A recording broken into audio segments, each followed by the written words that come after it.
This is the price you pay for knowing, for being able to think about things, feel about things. So it's money is नारियल पानी के price काफ़ी down चल रहा है। यहाँ पे 100 के 5 मिल रहा है, पर उसमें थोड़ा थोड़ा कम पानी होता है। अगर आप 30-40 रुपये वाला एक बड़े ऐसा बड़ा लेते हो तो मस्त उसमें पानी होता है, पीने में मज़ा आ जाता है। तो हर रोज़ एक कोशिश रहती है कि हर रोज़ एक सुबह पी लिया जाए। कल से शादी का माहौल भी शुरू हो रहा है, तो क्यों ना थोड़ा ग्रूमिंग करवाया जाए, थोड़ा ढंग का इंसान बन के जाता है, वरना ऐसा लगेगा कि कोई गुंडा आ गया है। व्लॉगर नहीं, कोई गुंडा आ गया है। 5 साल पहले मैं इंडिया से न्यूजीलैंड गया था, ठीक है। तो उसी समय के दौर में इंडिया में एक और एक्टिविटी शुरू हो गई थी, और जब मैं वापस आया हूँ तब वो पूरी एक्टिविटी है जो समाप्त हुई है। तो मैं बात कर रहा हूँ गुजरात के सबसे बड़े फ्लाईओवर की। जो गुजरात का सबसे बड़ा फ्लाईओवर बना है वो हमारे सिटी वडोदरा में, जो कि 3.5 किलोमीटर का लॉन्ग फ्लाईओवर है। तो कोई भी फ्लाईओवर कोई भी सिटी में बनता है तो ट्रैफिक सॉल्यूशन के लिए बनता है। तो जब 25th को वो ओपन हुआ था, तब मैं और मेरे दोस्त उस पर से सिर्फ घूमने गए थे कि चलो देखने जाते हैं गुजरात का लॉन्गेस्ट फ्लाईओवर है और क्या सिचुएशन है। तो जब हम वहाँ पर पहुँचे तो पूरा ट्रैफिक जाम, मतलब पूरे फ्लाईओवर आपको क्रॉस करना है तो आपको कम से कम 1 घंटा लगेगा, उतना ट्रैफिक था। तो मैंने सोचा कि चलो क्रिसमस है प्लस पहला दिन है ब्रिज का, तो सब लोग देखने आए होंगे शहर में कि भाई नया ब्रिज बना है, देखने जाते हैं, उस पर से क्रॉस करते हैं। क्योंकि 4-5 सालों से उसका काम चल रहा था लगातार, और बीच में कोविड भी आ गया था, तो वो सारी सिचुएशंस हो गई थी। तो 25 को हम लोग गए तो पूरा ट्रैफिक जाम। हमें लगा कि ये सॉल्यूशन है या फिर कुछ और ही हुआ है। पर अब उसके बाद मैं गया नहीं हूँ, तो अब हम लोग जाके देखते हैं क्या सिचुएशन है, क्योंकि हमें उसी तरफ से काम के लिए जाना है। तो देखते हुए जाएंगे कि क्या सिचुएशन बनी हुई है।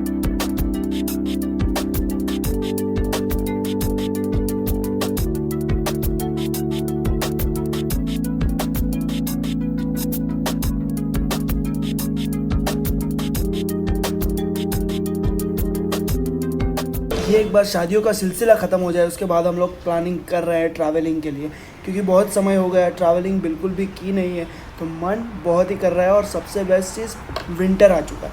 जब भी ऐसा विंटर आता है, मतलब ठंड होती है, तो घूमने में और ज़्यादा मज़ा आता है, क्योंकि गर्मी में आप थोड़े इरिटेट हो जाते हो ना। और इसी चीज़ की वजह से हम थोड़ा रुके हुए थे। पर अब शादियाँ आ गई, तो शादियाँ ख़त्म करने के बाद तुरंत प्लान है, पहले छोटा सा प्लान बन रहा है शायद गुजरात में ही घूमने का, और गुजरात घूमने के बाद हम लोग एक बड़ी ट्रिप के लिए निकलेंगे, क्योंकि गुजरात में भी काफ़ी सारी ऐसे हिस्टोरिकल प्लेसेस है जहाँ पर आप ट्रैवल कर सकते हैं और मज़े से उसको एक्सप्लोर कर सकते हो, स्पेशली इन विंटर्स। तो वही सारी चीज़ों का प्लानिंग भी चल रहा है। बस जैसे जैसे एग्जीक्यूट होगा वैसे वैसे आपको बताया जाएगा। वडोदरा का जो ये हिस्सा है, जो भी पैलेस वाला पार्ट है ना, इस पर आपको हर बार ठंडी ज़्यादा ही लगेगी, क्योंकि पूरा घना जंगल जैसे एरिया है। और ये जो पूरा दिख रहा है राइट लेफ्ट में, आपको पूरा गोल्फ़ खेलने की बढ़िया सी जगह है। और वहाँ से थोड़ा ही आगे जाते हैं तो ना पैलेस का सुंदर सा गेट। हम लोगों के ना स्कूल कॉलेज में एक बहुत ही बुरी आदत लग गई थी, वो था पूरा बड़ौदा दर्शन करने का। हम 6-7 दोस्त थे, क्या करते थे, 3 स्कूटी लेके निकलते थे रात को, दिन में नहीं रात को, क्योंकि दिन में ट्रैफिक हो जाता था उस टाइम पे, और अभी भी होता ही है, पर उस टाइम पे दिन में मज़ा नहीं आता था। तो रात में हम लोग निकल जाते थे और बढ़िया तरीके से पूरा बड़ौदा दर्शन करके ही घर वापस आते थे। और यार ये ट्रैफिक, इसी वजह से मैं इस रूट से नहीं आता हूँ, दूसरे रूट से जाता हूँ। पर इस बार यहीं से नज़दीक पड़ रहा था, क्योंकि पहले ग्रूमिंग करवाना है, तो वो ग्रूमिंग करवाने के लिए इसी तरफ से चंदू भाई की शॉप पर इस तरफ से ही जाना पड़ेगा। पर ट्रैफिक हटे तो हम जाए ना। और ये रहा अपना जेल रोड, सामने देखो, अगर लफड़ा वफड़ा किया ना तो सीधा इधर जेल में डाल देंगे। और I always mention in my blogs के भाई साहब ग्रीनरी का जो माहौल है ना, वो बड़ौदा में बहुत बढ़िया हो चुका है। ये सारी शॉप्स है जहाँ पर सालों से, पूरा बहुत सालों से। और दूसरी चीज़ वो जो है ये ब्रिज, इस ब्रिज के नीचे के जो पिलर्स हैं ना, उस पर हर क्रांतिकारी वीर के कुछ ना कुछ मैसेज लिखे हुए हैं। राइट साइड पे आप जो देख रहे हो ना, कुछ गुजराती में लिखे हैं, कुछ हिंदी में, कुछ संस्कृत में, कुछ इंग्लिश में, पर बहुत बढ़िया बढ़िया मैसेजेस है। और अब हम पहुंचते हैं उस ब्रिज पर जिसकी बात मैंने आपसे की थी, अटल ब्रिज। गुजरात का लॉन्गेस्ट ब्रिज, 3.5 किलोमीटर लंबा ब्रिज है। तो पहला इम्प्रेशन रात से तो बहुत बेहतर है, पूरा खाली नज़र आ रहा है और 2 लेन के हिसाब से बहुत बढ़िया। और नॉर्मली मैंने देखा है कि 40-50 के ऊपर ही गाड़ियाँ जा रही है, और मस्त हाइट पे जाने के बाद कितना मस्त लग रहा है। देखो ऊपर से बड़ौदा सिटी कितना बड़ा, मतलब ये राइट साइड सारे, राइट और लेफ्ट में दोनों साइड सारे मॉल्स है बड़ौदा के।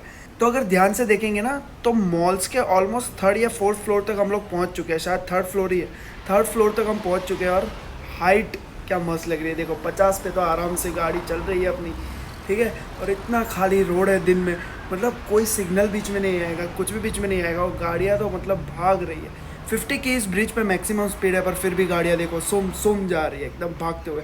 पर हाइट से बड़ौदा नीचे काफ़ी अच्छा लगता है, क्योंकि कभी इतना हाइट पे देखा नहीं। और मेन चीज़ सिग्नल्स भाई, ये रास्ता तय करने में कम से कम हमें 20-25 मिनट तो लग ही जाते थे, पर अब आराम से जाओ, खाली रास्ता मिल रहा है दिन में। यहाँ पर लेफ्ट में आपको जंक्शन मिलता है जहाँ, अरे अरे भाई तेज़ी से निकला है बंदा।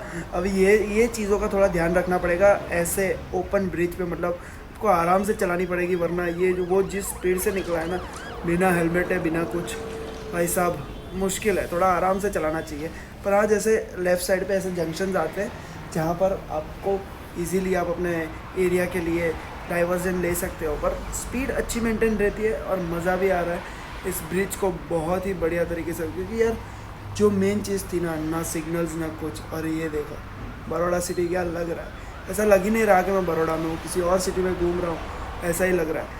25th को मेरा इंप्रेशन थोड़ा अलग था, मुझे उतना ज़्यादा इम्प्रेस नहीं किया था ट्रैफिक और उस चीज़ की वजह से, पर मैं मानता हूँ कि हाँ भाई उस दिन 25 दिसंबर थी, क्रिसमस था, सारी चीज़ें थी, तो उस वजह से होगा। और हमें यहाँ से ही नीचे जाना है, क्योंकि जानू ने हमें एक और काम दे दिया है, उसकी चोली लेके जानी है, इस करके हमें यहाँ पर थोड़ा डाइवर्जन लेना पड़ेगा, और यहीं से हम दूसरे एरिया के लिए नीचे निकल जाएंगे। 1 वे देखो, मतलब एक ही गाड़ी जा सकती है, देख रहे हो बीचों बीच स्कूटी चल रही है, एक ही गाड़ी जा सकती है, पर मोर देन इनफ है, क्योंकि मुझे नहीं लगता उतना ज़्यादा ट्रैफिक होगा पर्टिकुलर जंक्शन पे। कानू की चोली लेनी थी, वो भी ले ली है। देखा शादी का मामला ख़त्म ही नहीं हो रहा है। ये देखो ये लेके जाना पड़ रहा है अभी। एक चीज़ तो बताना ही भूल गया कि अपने ने ग्रूमिंग करवा लिया, संधू भाई के पास गए थे, फटाफट ग्रूमिंग करवा के निकले, ये चोली ली। तो भाई साहब सारे काम ख़त्म करते करते शाम ही हो गई, मतलब शाम क्या रात ही हो गई, अभी तो 7:30 बज रहे और 6 बजे तो सनसेट हो जाता है। और एक चीज़, आज के दिन पे इतनी शादियाँ थी लाइन में, ओ भाई साहब 3-3 4-4 शादियाँ चल रही है, एक रोड पे बैंड लेके निकले हुए सब। मतलब बताया जा रहा है कि कल भी बहुत ज़्यादा शादियाँ हैं तो गुजरात में, तो कल भी ऐसा ही माहौल रहेगा 3-4 दिन। और अपने तो भाई दोस्त की शादी है तो मज़ा ही मज़ा आ जाएगा। और कल से जो भी व्लॉग्स आएंगे वो शादी रिलेटेड आएंगे, पर मज़ा आएगा, क्योंकि मैं अपने सारे दोस्तों से और सबसे आपको मिलवाऊंगा और बहुत ज़्यादा मज़े करेंगे हम, और बहुत ज़्यादा डांस खाना पीना सब होगा। तो मिलते हैं कल नेक्स्ट वीडियो में, तब तक के लिए dream big, work hard, stay positive, make it happen. And bridge कैसा लगा ये बताना मुझे कमेंट करके, क्योंकि मेरा फर्स्ट इंप्रेशन अच्छा नहीं था, पर सेकेंड इंप्रेशन, और अभी तो और जब लोग यूज्ड टू होंगे तब तो और ज़्यादा कन्वीनियंट हो जाएगा, क्योंकि जो रास्ता 30 मिनट में तय होता था वो अब 7 या 8 मिनट में तय हो जाता है, मतलब काफ़ी ज़्यादा टाइम बचता है। और सबसे बड़ी चीज़ सिग्नल्स नहीं आते, तो VMC बहुत बढ़िया काम किया है। मिलते हैं आपको नेक्स्ट वीडियो में, तब तक के लिए dream big, work hard, stay positive, make it happen. शायद दूसरी बार बोल दिया है, पर कोई ना, करना ही है। सी यू टुमारो, बाय।